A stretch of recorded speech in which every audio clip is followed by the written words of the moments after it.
Дорогие зрители, я вам хочу напомнить, что у нас с вами есть меню горизонтальное, в котором вы можете See the menu on the bar downside, and there you can choose the interpretation.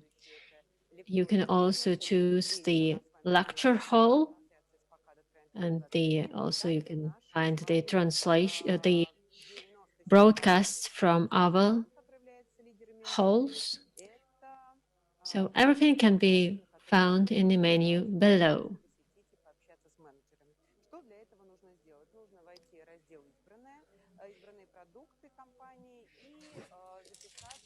You can also find the slot for the meetings. There are lots of partners who are present on our website. And now I'm happy to introduce our next speaker. We are really grateful that this person managed to take part in our event. Our next speaker will be Judith van Vliet. And you can listen to the original speech in English, or you can click on Russian and listen to the interpretation into Russian.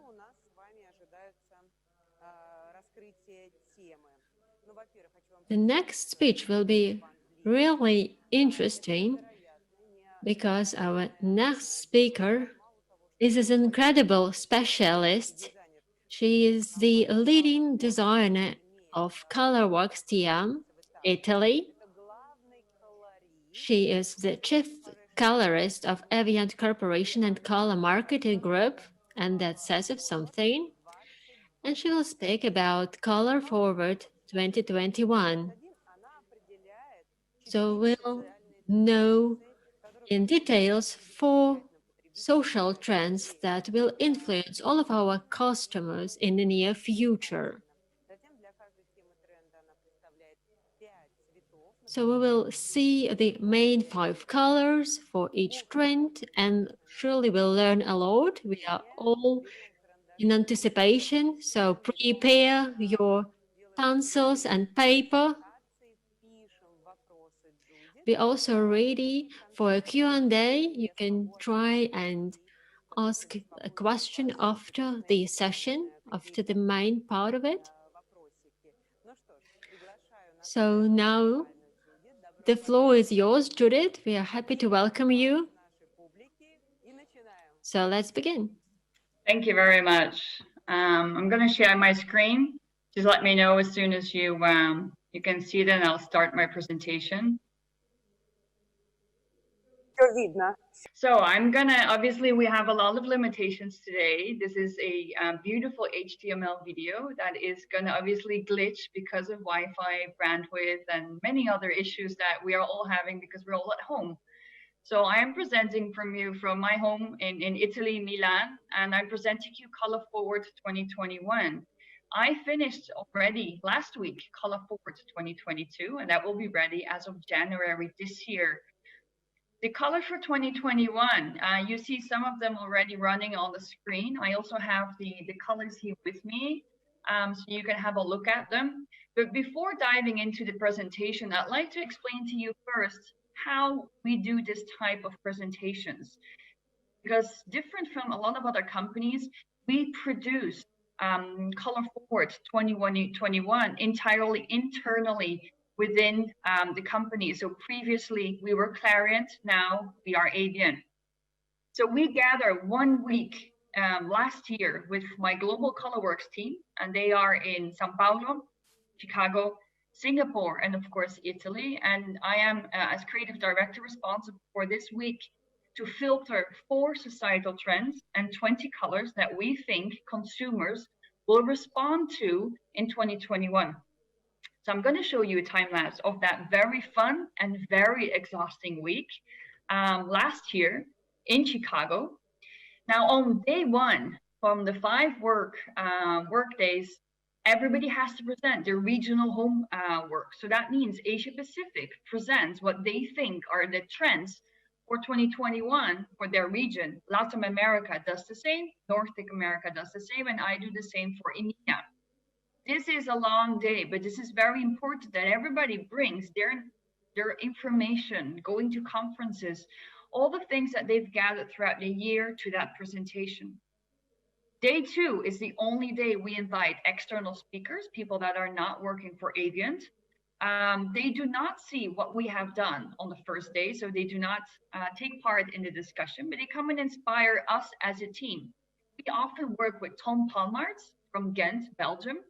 He works for Trent Wolves, and he inspired us about youth cultures and other different generations and how they're behaving for 2021. Day 3 is the longest day. It's a very long day because here we have people that grew up in China. We have people that grew up in Sao Paulo, Brazil. And then, of course, a lot of Europeans and Americans, Canadians, who all have different backgrounds, different cultural backgrounds, different education. But we all have to agree to the 4 societal trends that we see forthcoming in 2021.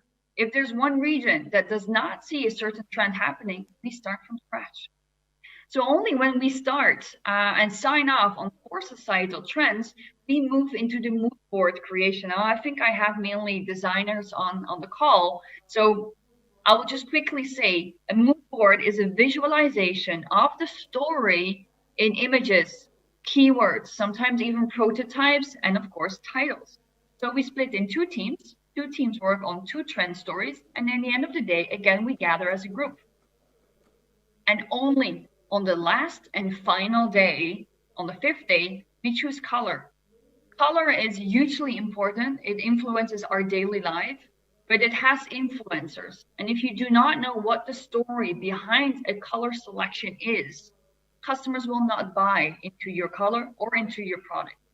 So here we take into account the emotional translation into different types of effects, different type of colors. For those colors, the 20 colors that we think will prevail in 2021.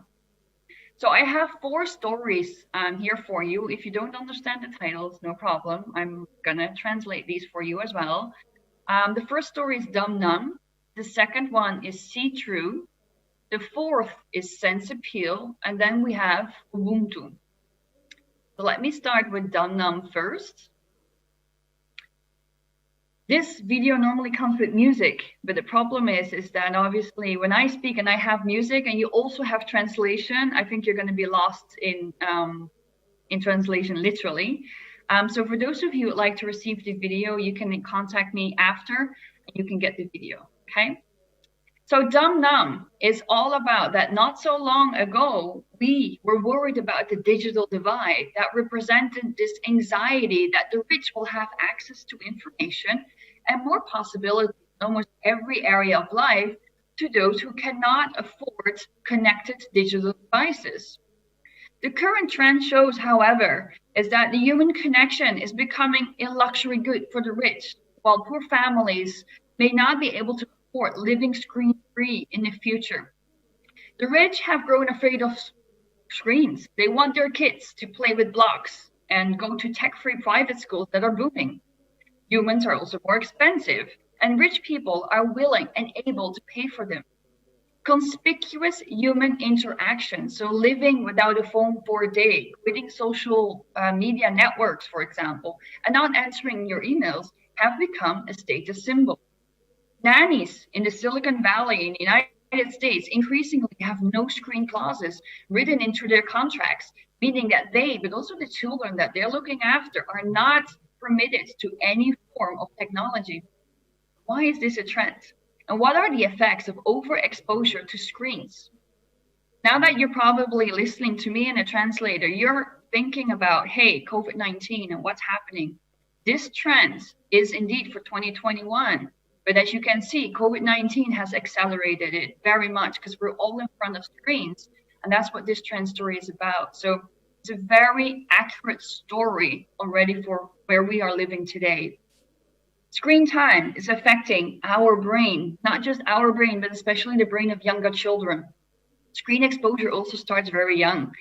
Children who spend more than 2 hours a day looking at a screen, they got lower scores on thinking and language tests, according to an early study done in the United States by the National Institutes of Health on 11,000 children. More disturbingly, the study is finding that the brains of children who spend a lot of screen time, and we're talking about 8 hours a day, are changing, that these brains are different. There is, for some children, a premature thinning of the cerebral cortex when they are watching 7 hours or more on screens. So the thinning cortex is normal that it thins when you get older, but not when you're a very young child, of course. In adults, screen time is connected to anxiety, but also depression. And in other studies, we've seen very interestingly that it literally makes you stupid. It numbs your brain. So there was a 2014 study. It's an older study. It involved 47 subjects, but it was interesting from the Journal of Psychology. At the University of Southern Maine, they did this test. They split people in 2 teams.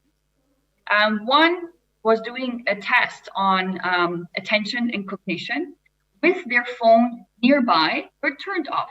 They could see their phone, but there were no notifications. The others had the phone put away in their bag. The ones who had their phone put away in their bag did much better in the testing room. Now, we are living in a screen-based society, but especially in middle and low-income communities, especially in the United States, but also in different parts in the world, we see that there is more screen-based education for children. In Utah, there is a state-funded online preschool only, and this is serving 10,000 children who otherwise would not go to preschool. And this is all online. But then we have the other tendency from Silicon Valley, and obviously parents in affluent neighborhoods that are going back to preschools with limited or even no screen time. Now, today, of course, for obvious reasons, that's not possible. But it's interesting to see where we will go back to 2021 and 2022. When we look at screen time generally, we see that low-income teenagers, for example, spend an average of 8 hours and 7 minutes a day on screens, and that's for homework and entertainment. But then when they go to people, our children and teenagers that are for middle and higher income, they only spend 5 hours and 42 minutes on screens. So this is a big difference that we're seeing here. In our always connected lives, and the ability to opt out is something that's increasingly seen as a luxury for those who can afford it. Owning chickens or running a small holding, for example, are this new inverted status symbol, especially for tech executives. In the context of our always connected lives, where data is commoditized, those who can afford to opt out are ever more an elite. There's also a growing trend for luxury traveling, where being in the middle of nowhere with no technology is part of that appeal.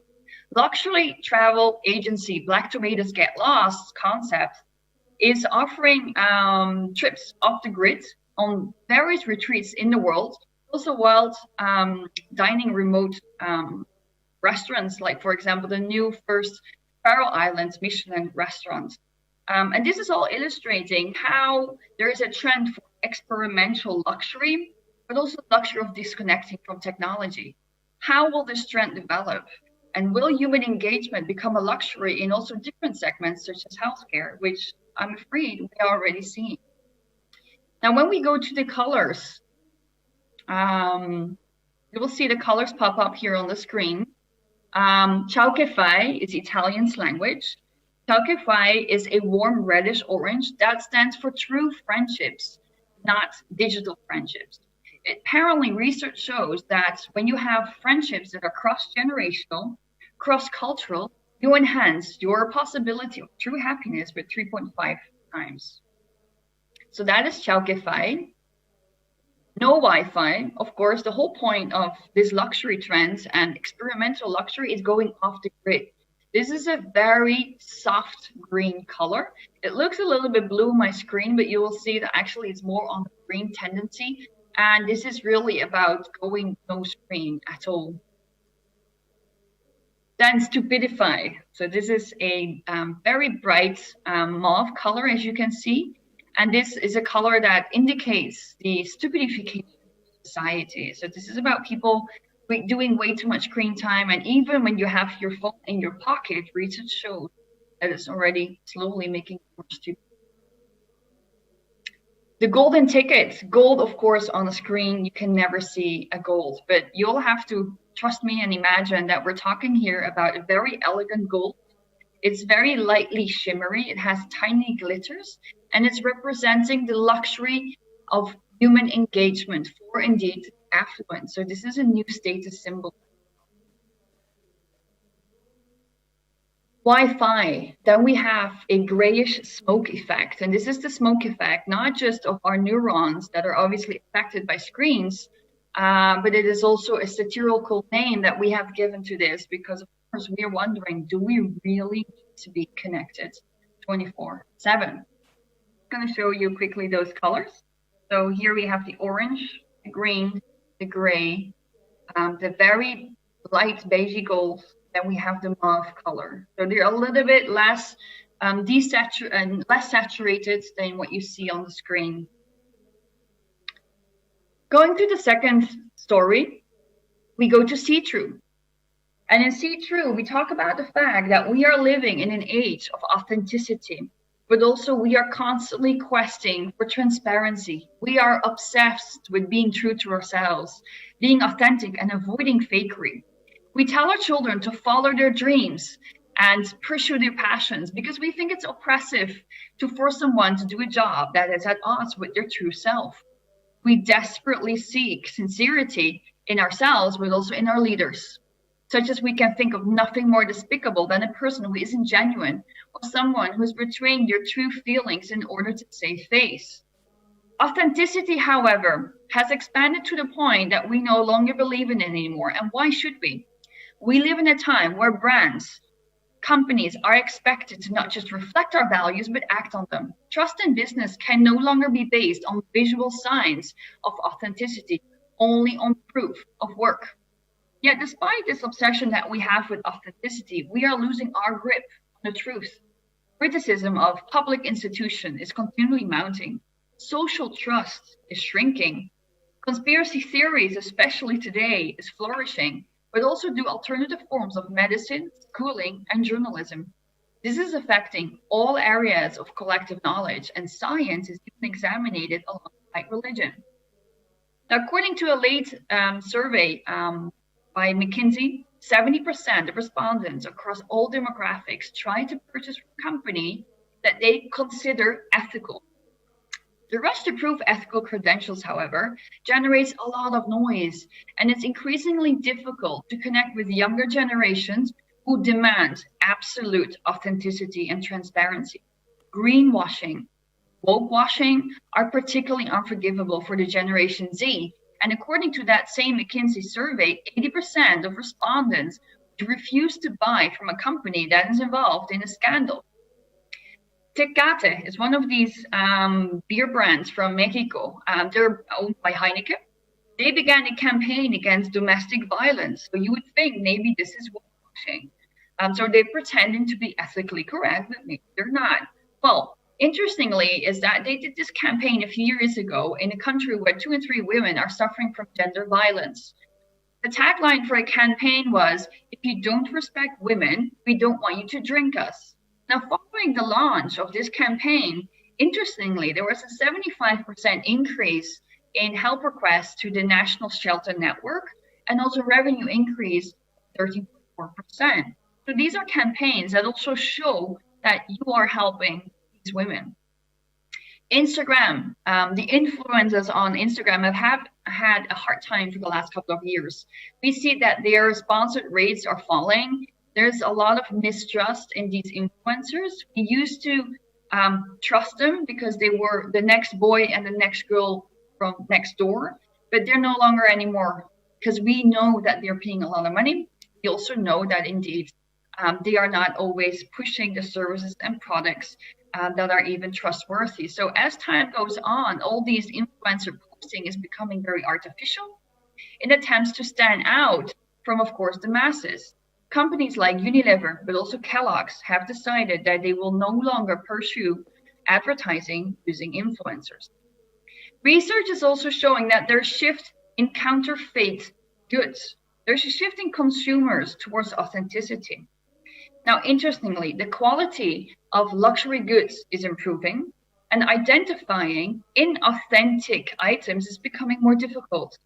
The ethics to quality gap will continue to shrink across all markets, and this is growing more and more. This current market of counterfeit goods, so of fake luxury products, is already worth $460 billion US.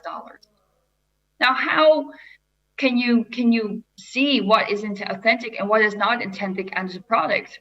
We have even some consumers that are buying fake on purpose, because at least they know that they bought a fake, because identifying a real product is more and more difficult.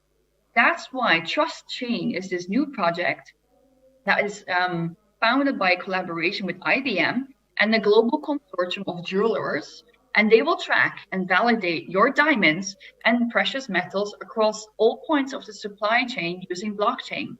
It's currently in development. They also will have an app so that you can QR code your diamonds and at least you know where it's coming from. Now, of course, not everybody has diamonds, but we all like coffee, and I think we all like chocolate. So now we see also that the authenticity of coffee beans and cacao is being tracked with the blockchain as well. And this makes customers entrust that they're actually eating and drinking authentic, ethical products. So trust and authenticity is really, really key in this trend story. And when we look at the colors, you will see that there's some colors that are very artificial and some that are a little bit more, let's say, trustworthy. The blues, of course, color psychology-wise, they always enhance trust. But this lime green is very artificial. And this is, of course, the concept of greenwashing. Companies pretending that they're sustainable and green, but they're actually not. They're hiding behind the mask. So yes, this is obviously talking about the Jim Carrey movie from 94. Now, I'm not saying that only the Financial Times can be trusted, but I do believe that the Financial Times is one of these last printed newspapers that has an authenticity reality check. They have a way of sourcing that not many newspapers have. So what we did, we took the Financial Times newspaper and we matched it exactly the same color. It looks a bit bluer on my screen, and actually it's a bit redder. And we called it the Naked Truth. El Dorado. El Dorado is, of course, this famous legendary city in Colombia. Actually, it's a Colombian legend. It was referred to the Golden Man, but then the Golden City. And this is about all these Europeans that 2 centuries ago, were looking for the gold, which I think they never found. Interestingly, that this is the concept. And obviously, this is a very shiny gold color, but actually it's just a plain yellow. And that is to show everybody that not everything that shines is true gold. So to not be too trustworthy, to check your facts. Pure false. Pure false is this greenish blue that is reflecting the rise of the counterfeit market. This is about people buying fake, although they know it's a fake, but at least they know what they're buying. Neerdine. Neerdine is a reddish blue, so we have 2 blues in here. And Neerdine is the mythical Welsh prophet that was driven mad when he was unable to tell the truth. You probably know him better as Merlin. So Merlin always had this blue cape. And for us, he really represented truth. When you look at the colors, you have here the yellow, the 2 blues, very different from one another, then the lime green and the Financial Times pink. Sense Appeal, the very beautiful palette, is very comforting. It's like a warm blanket. It's a story to which I always start talking about Charles Darwin and his book of the expression and the emotions of man and animals. It's from 1872, and he introduced all of us on early insights on behavioral inheritances. Darwin claims that emotions were the language of the body, with clear visual qualities that could be recognized in all cultures. So human emotions, he argued, are universal, and they have a code of expression via nonverbal cues, gesturing, and tone of voice. Neuromarketing's first research can be found already in the early 1990s. The ability, however, to quantify emotions using technology is a radical revolution in the interaction space, disrupting completely the relationship between human technology, brand, and consumer. A 2018 Orbis research report showed that the global emotional computing market was estimated to be worth $16 billion in 2017, but will grow into almost $90 billion in 2023. Now, today, the field has evolved beyond its initial scope with a growing body of evidence that's demonstrating how we are directly impacted by visual arts, architecture, design, digital media, music, on indeed our biology, our human brain, but also our behavior. Neuroaesthetic research is identifying the systems and the brain mechanisms that are responding to aesthetics. And this is like finding a map to a hidden treasure. Cutting-edge research is showing in great detail how aesthetics enter the brain through our portal of the senses, whether we know it or not, directly impact our biological motherboard. So the use of mobile devices and tracking devices, so wearable sensors, can measure through galvanic responses, skin responses, temperature, heart rate, and respiration, whether you like something or not, and whether you're enjoying yourself or not. Google showed this with the Space for Being in Milan last year. Milan Design Week last year, you entered the Google space, you were measured this wearable, you would go in different type of living rooms, and at the end of your trip, you were presented with the results of where you were more comfortable. Because Google thinks that neuroaesthetics is all about showing you how you're influenced by your surroundings, but also that thoughtful design is important and that we need to be careful what we surround ourselves with. IKEA, beautiful project also last year. Look it up. It's called the IKEA Heart Scanner.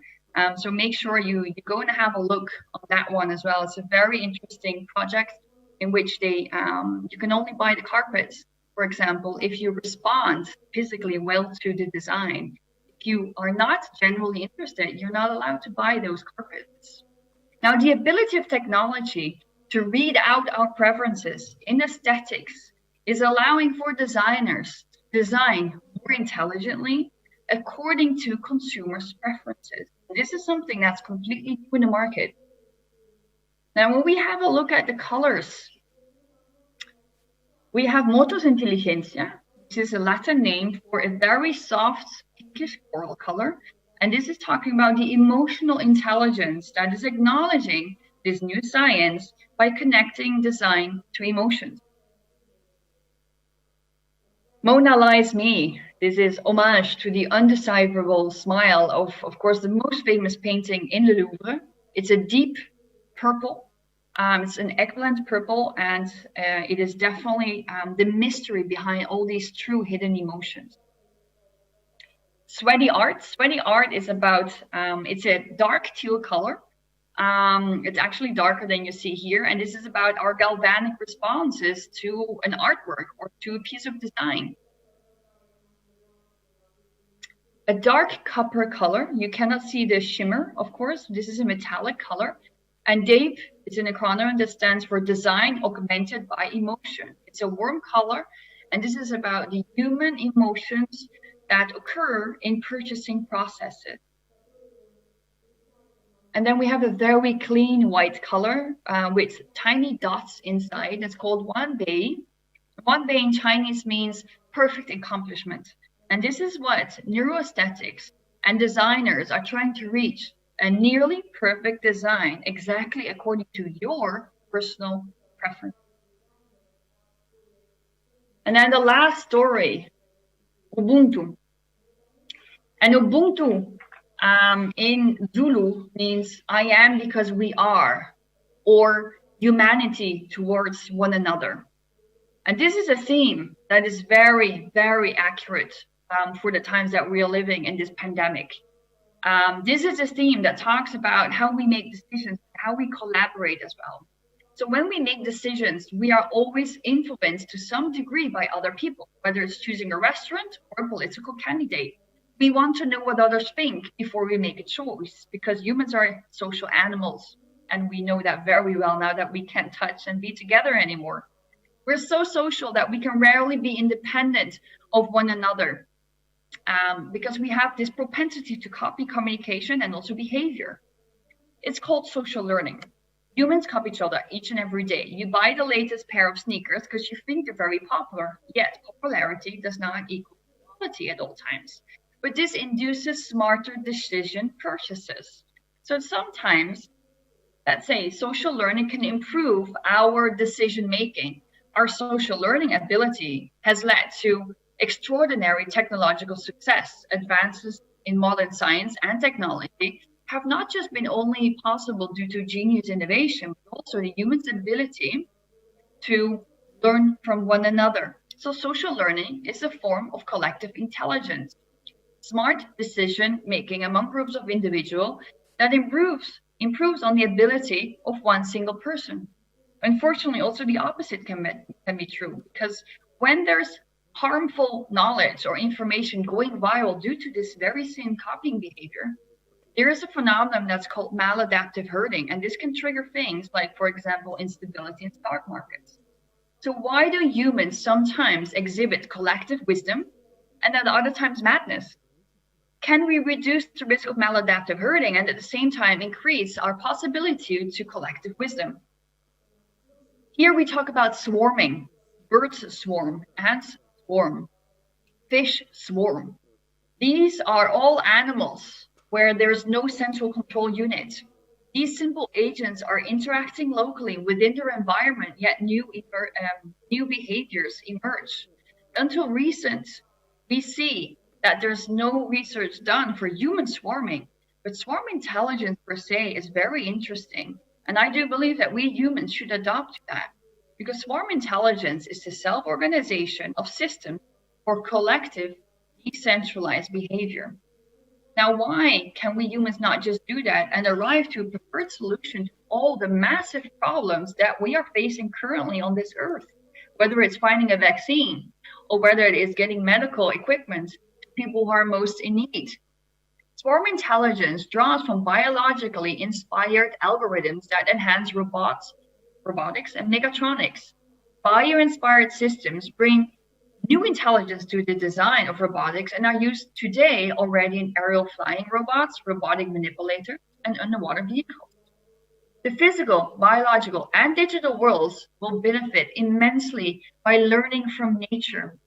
These bio-inspired applications are creating swarm algorithms, empowering a newly discovered autonomy. But let me be very clear on one thing. The key to human survival is not about having a sophisticated, intelligent robot that is flossing your teeth while you're in the shower. No, the secret is sociality. We must build social systems when we design intelligent systems.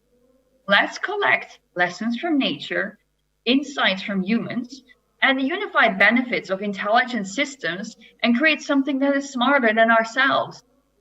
The algorithms, the robotics and systems are just one thing of that very enormous piece that we need to create. We already see this happening in cities like Neom in Saudi Arabia and also on the territory of Egypt and Jordan. They will start designing Neom in 2021. This is their breaking ground, and Neom is going to be one of the very first innovative cities that is going to be completely on a collaborative innovation from the initial design phase. The assimilation of data from human and technological systems at Neom will be done at a massive scale, and this will power intelligent, automated processes to enable these city planners to address social, economical, and educational needs of its citizens, resulting indeed in a direct quality of life. The blockchain is also important in this trend story. Blockchain is used to entrust transparency and collaboration. We see that there's an interesting project in Africa done by the most influential people of African descent, and they want by 2024 to plant 200 million trees across the continent. Now, in order for people to buy into this project and to trust that those trees are really planted, they are going to geotag each and every tree using blockchain technology, so all of these trees can be tracked. Now, the point here of Ubuntu is that if we learn how to do swarm intelligence and how this can be combined with the brain power of humans and computers, we may solve humanity's bigger problems. We may even be able to solve Mother Earth. And when we look into these colors for me, they really ooze Africa. Deep Shift is a very fiery red. It's on the pinky side. And this is really about the complexity of today's problems. So of course, it's a big red light that is indicating us, stop, we've gone too far. Anti-attack, browns, yellows, 2021, 2022, don't forget about them. This is a reddish, translucent brown with a metallic effect. And this is about ants. Ants being one of these, obviously, insects that have been able to go through different issues, different environmental changes. And they've always been able to tap into resources and defend themselves. So really the color of swarm intelligence.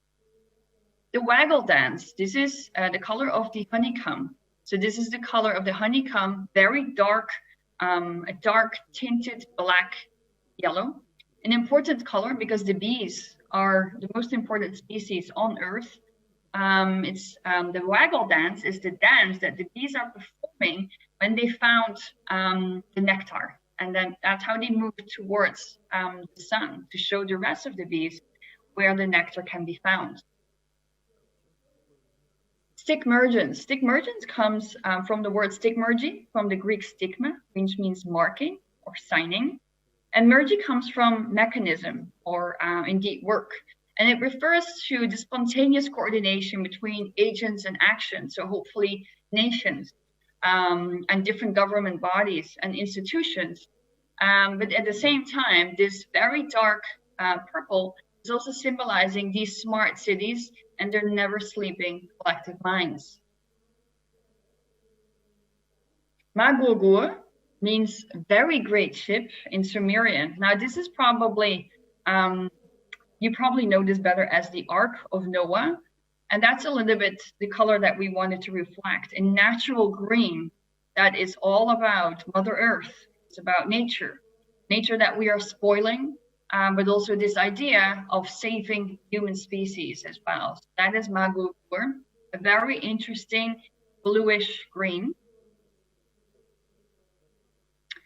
And then I have come to the palette. So here you have all the colors from Dum Dum and also the direction of the colors. So directional colors are the ones that are having a larger surface, not meaning that the others are not important, but how to use them is indicated here on this page, as you can see. So those are the colors of Dum Dum. See-through again, we've got the two blues, very important in a story that is talking about trust, transparency. We have then the artificial yellow and the artificial green, indicating greenwashing, wool-washing, and the untrustworthiness. And then the Financial Times salmon pink. Sense appeal to me, as I said, this is the warmest palette that we have. It's very well balanced. It's great for the use of, just show it to you here. It's great for the use of interior design, even to use all of these colors, for example, together in these proportions. But we do think that the blue and the purple and also the copper color are colors to be used on maybe larger surfaces. And then Ubuntu. Ubuntu is very earthy. It's very dramatic. It is, to me, a very African color palette. Fierce colors, but dramatic, still well balanced. So the red is definitely important. The brown and the yellow, as I said, browns and yellows are not to be forgotten in 2021, but they're also going to move on for 2022. And that means that I have come literally 1 minute before the end of my time. Thank you.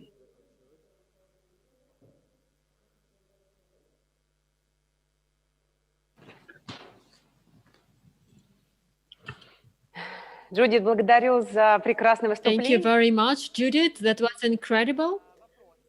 There are several questions from the studio, and the first question is the following: what are the color combinations that reflects best of all your mood for today? So are there some color combinations that correspond to your mood? Can you tell us? To be honest, very funny. Although this is actually an old Marni, it is, as you can see, very close to actually one of the color trends that I selected for 2021. Then, of course, colors come back in cycles.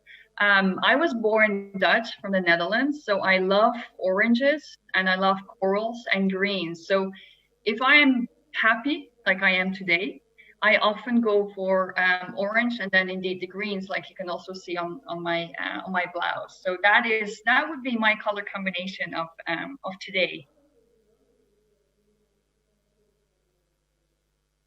У вас прекрасный образ, прекрасная палитра. You look wonderful. These colors, they really suit you. And you are incredible. Do you teach in Italy? Do you have your own school or maybe some courses, maybe online courses?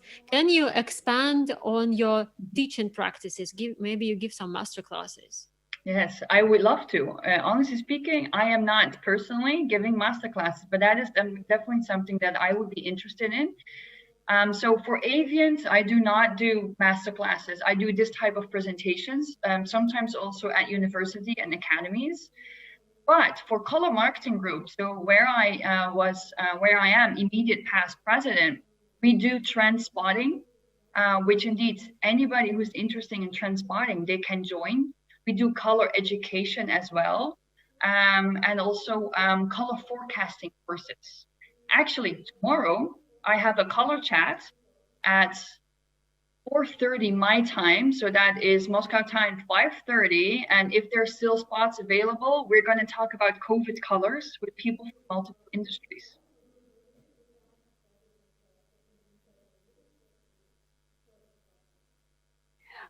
И тут же посыпались вопросы, а что это за чат, и будет ли это на английском? There are lots of questions, how we can join it. Will it be in Italian, in English? So how it works? It will be in English, yes. It will be in English. The organization, that's true. It's an international organization, Color Marketing Group, but we are global. I am the only European, so I'm the only non-American. But English is the language that we will speak. And there's a lot of people that are not in perfect English. And that's absolutely perfectly fine.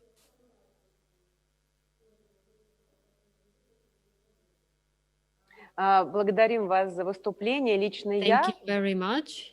For me, it was inspirational. And for me, some of the colors were incredible. For me, some of them really show something very related to the Moscow, especially from the sense appeal. They are warm and at the same time they are kind of cooling. Thank you very much. Thank you for the emotions that you gave us, and we hope to see you next year among our participants. Thank you very much. Thank you very much for having me. Bye. Goodbye.